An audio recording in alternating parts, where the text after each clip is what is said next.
Thank you all for joining us today for DEscussions. I am Brad Dennison, and I am being joined by Taylor T.G. She is an enrollment management counselor at U of H Clear Lake. She's working for the Office of Admissions. And she's also working on a master's degree in instructional design and technology at U of H Clear Lake.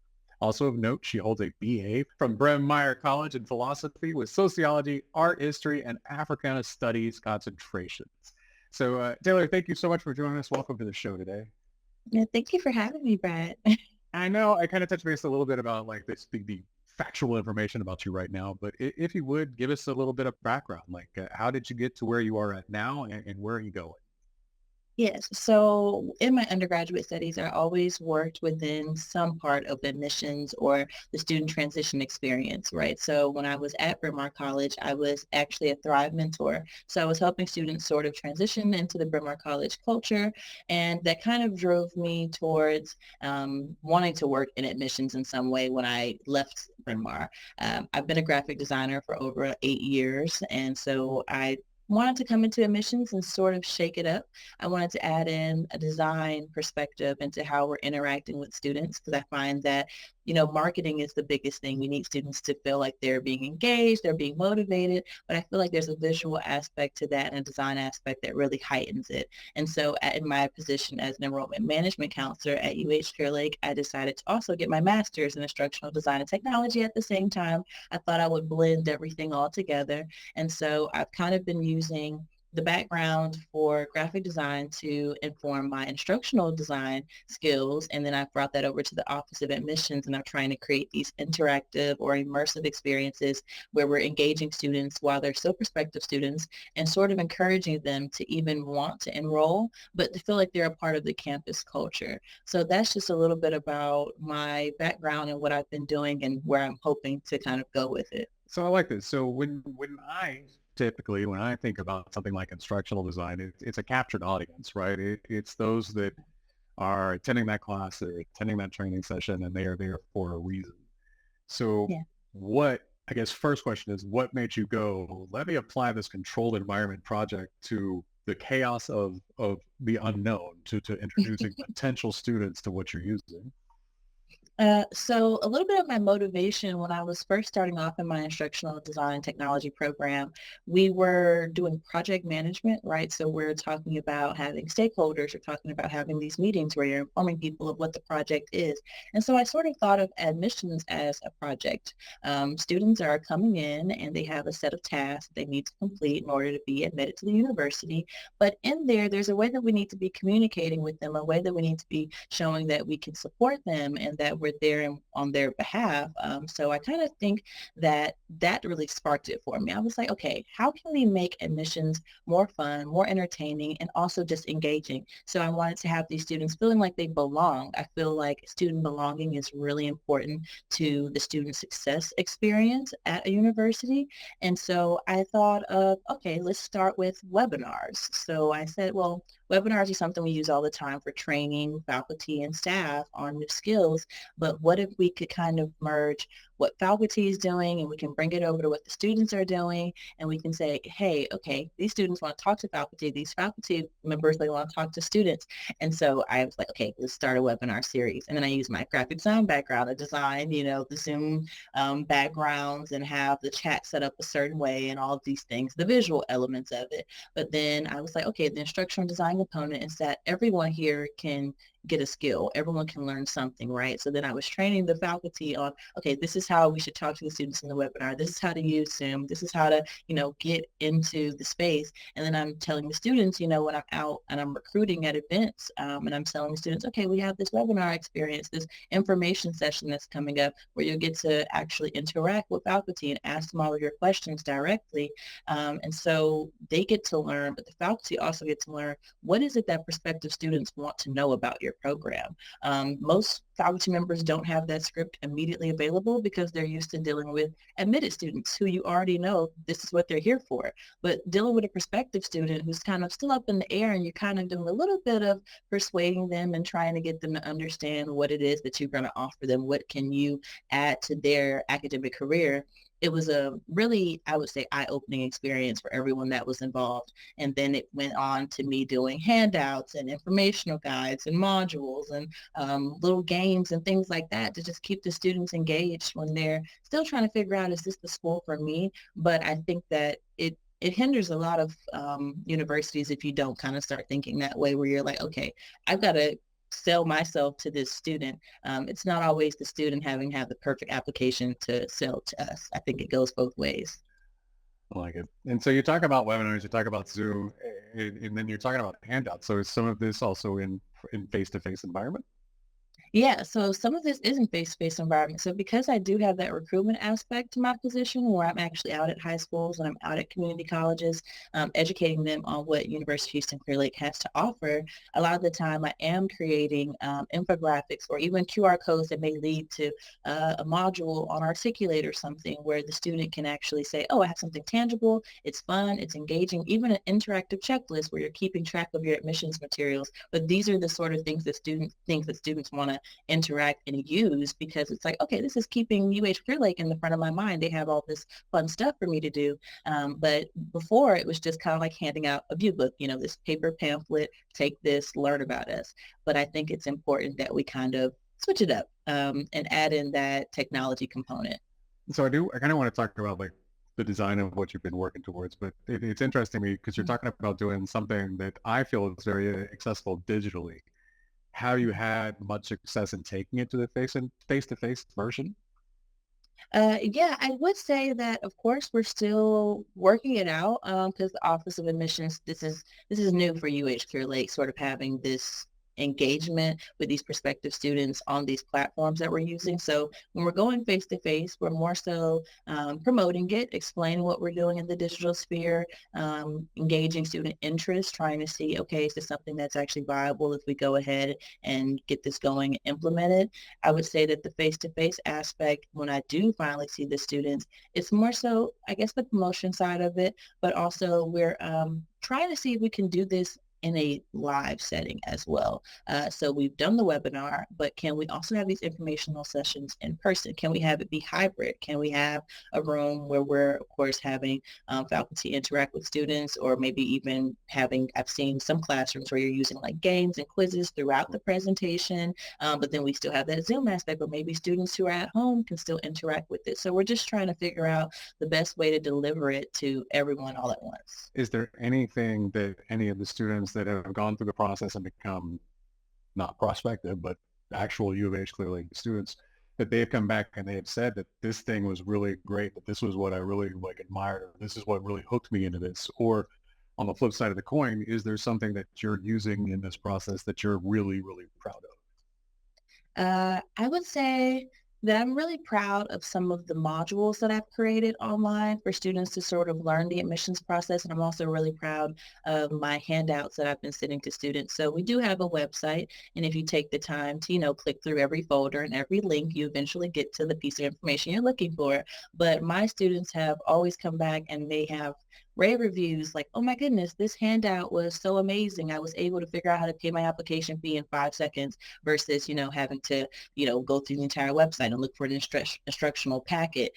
Even some students saying, oh, I learned how to use e-services because I created an Articulate mini lesson showing this is what every single tile of e-services has behind it. This is where you find your transcripts. This is where you change your email address, things like that, where instead of them spending hours doing it on their own, they have this guide that they can walk them through, and they can search through the site and they can type in what they're trying to do. And then boom, there it is. Those are the steps for how to complete the task. So I've heard a lot of positive things. A lot of students say that it helps them. They wouldn't know what to do if I didn't have this, or I would have been browsing the website for hours. So they're always very appreciative, and they're always sending me thank you emails. I even get calls where students are like, oh my goodness, so I finally registered for my classes. I just wanted to come back and tell you, like, this was amazing and I wouldn't have been able to do it without you. So it's really nice to see that it has a positive impact on the students once they're Love admitted. it. And so real quick, to reconnect with everybody, Brad Dennison here, DEscussions, and I am talking with Taylor TG.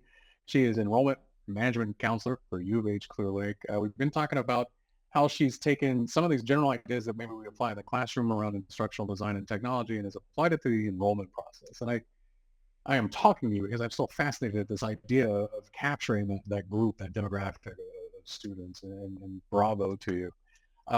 So this sounds like something that this is your brainchild. This is what you came up with. This is what you pitched to administrators above you. Did you have any pushback as you were trying to explain your vision? Of course, there's always pushback because it's new and people don't know if it's worth the time and effort, right? So I kind of did take this as my brainchild, and I took a lot of time and I used my own resources, and even after work, working late on the weekends, just trying to make sure that it will stand. So I had some help, of course, once I had it all up and rolling. So I had my other admissions staff kind of help me out as far as moderating, the webinars, or even administering some of the different digital resources that I had created. But I kind of wanted to make sure it was perfect, and I am a little bit of a perfectionist. So I said, if they're going to trust me to come up with a webinar series, and they're going to trust me to, talk to staff and get them on Zoom and tell them, okay, this is what we're doing. I was creating presentations left and right to make sure that everyone was aware, okay, this is your role. This is what we're doing here. And so once I had that down, I think that everyone had a little bit more confidence in me. They were like, okay, she really knows what she's doing. She's not just making this up. And so the pushback was, it hadn't been done before. There wasn't a template. There wasn't anything that I could show to say, hey, look, it's happening over here. And I could have probably researched to see if, well, of course, we're all familiar with webinars and things. We know how they operate in general. But from the admission side of it, it's like, okay, what are they showing up to learn? Okay, what is the faculty going to be saying? And so I was kind of, hesitant even myself sometimes, like, is this actually going to work? But it worked. And I think that's because I was so confident that this is what needs to happen. This is how we change our numbers. This is how we change our interaction with the community. This is how people learn who we are. So I think that confidence is really what pushed it along. But of course there was pushback because, everyone's trying to figure out, what is this and what is she talking about? Everything changes so fast that sometimes you really got to take that gamble on a new idea. And so it's great Yeah. that that's worked out for you. In regards to the faculty participating with you, what has their reaction been like to the impact? They were so excited and everyone was saying, oh, I can't wait to do this again. Let me know when the next webinar is. Are you going to have one next semester? Are we going to do this again? Is it possible that, even some of them went to the point of, hey, I enjoyed coming to the webinar. If you ever want me to come to a recruitment event with you and talk to students, at the table or at the recruitment event, I'm willing to come out. It's because I think faculty for the longest, they weren't aware of how admissions, advisors or enrollment management counselors, how we do our job, how we get these students to their classroom. So it's important for them to kind of see, oh, this is what's happening on the admission side. I can actually add something to that. And it's important for the admission side to see, okay, we can actually help the faculty out a little bit and give them more of a platform to talk about their programs, especially some of our under-enrolled programs that don't get the spotlight as often. So it was really important, I think, for both parties, both faculty members and for admissions, to kind of work together and see where we can enhance both offices, both departments. Fantastic. Teamwork, dreamwork, et cetera, right? Exactly. So I don't want to oversimplify it, but because I have mentioned instructional design a couple times, right? And I'm not assuming that you're coming at this from maybe not an ADDIE model standpoint, analyze, design, develop, implement, evaluate, et cetera, or even something more simple like backwards design, right? But you've Yeah. got to have like some sort of circular process, I guess, of what you're putting together and what you're evaluating. Yeah, Have you that's come true. up with something on your own, or are you using some sort of tool? Yeah, so in one of my classes, I actually did create a model, which was focused on analysis, implementation, curation, and then a sort of innovative aspect where you're revamping it, but you're using sort of all the feedback that you get at every single step to kind of help you, right? So when you're building your objectives, there's going to be feedback given to you by colleagues saying, okay, maybe we should add this, maybe we should add that.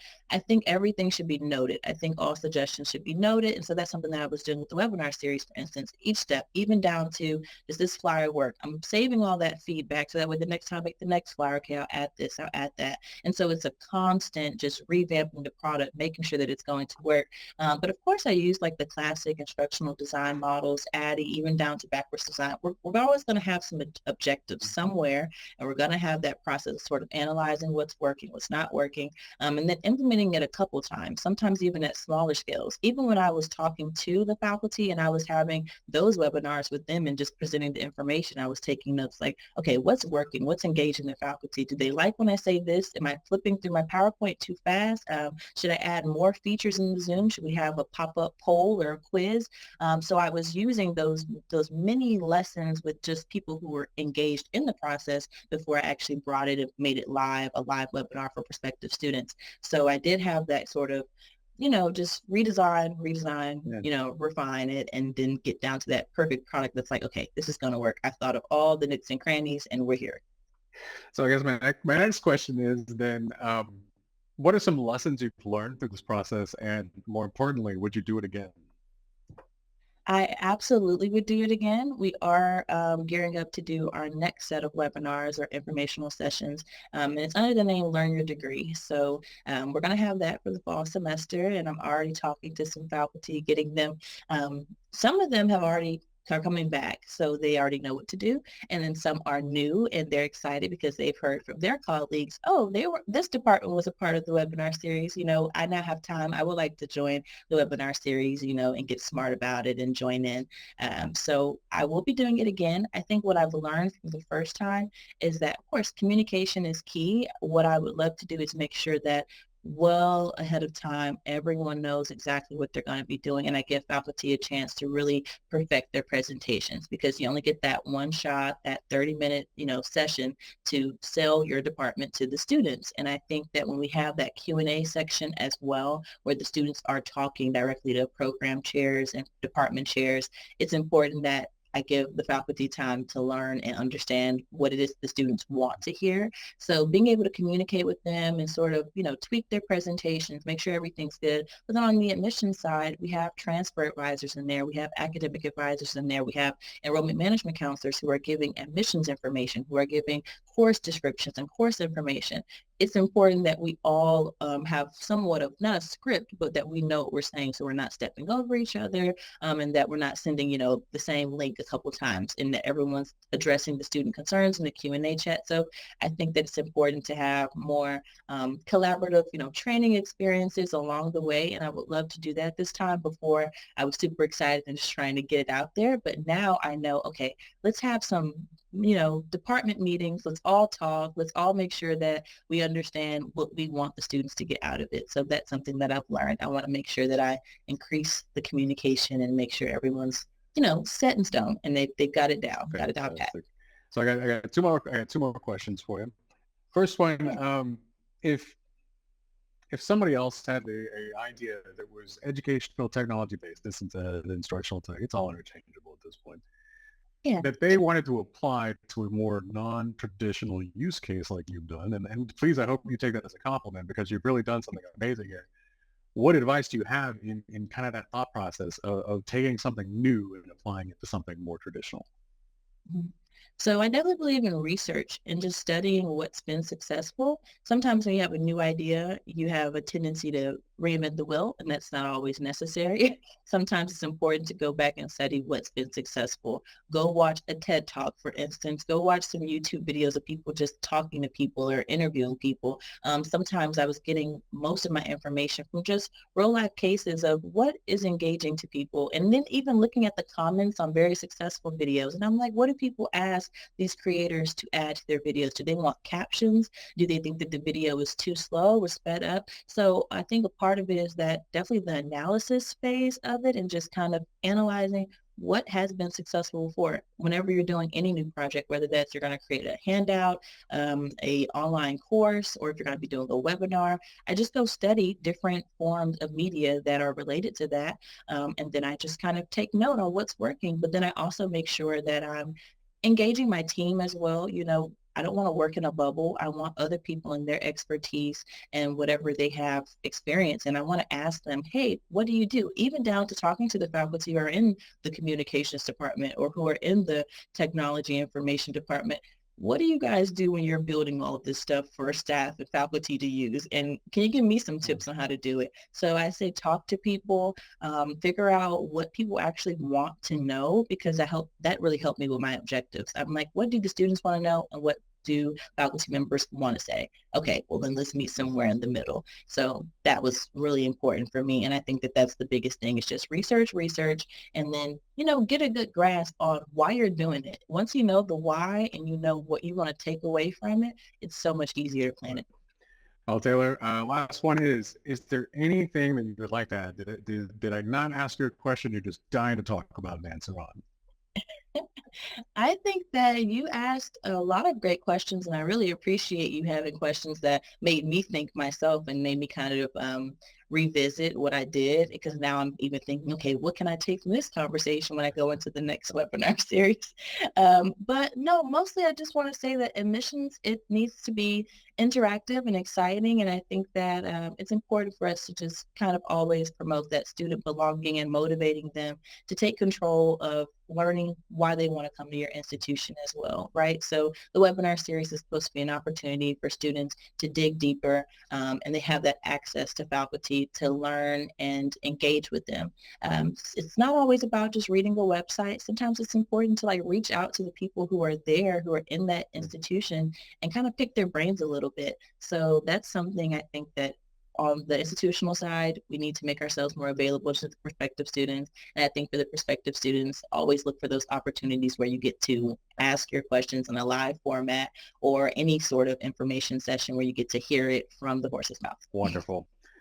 Well, ladies and gentlemen, thank you all for joining us for DEscussions. I have been chatting with Taylor T.G. She's an enrollment management counselor at U of H Clear Lake in their Office of Admissions. And she has done some amazing things to work towards improving the admissions process for their students, the potential prospective students. So, Taylor, thank you so much for your time. And I hope that you and I can have a reason to have another one of these chats again, because this has been a beautifully wonderful conversation. Yes, thank you for having me. I really enjoyed myself, and I hope to be invited back.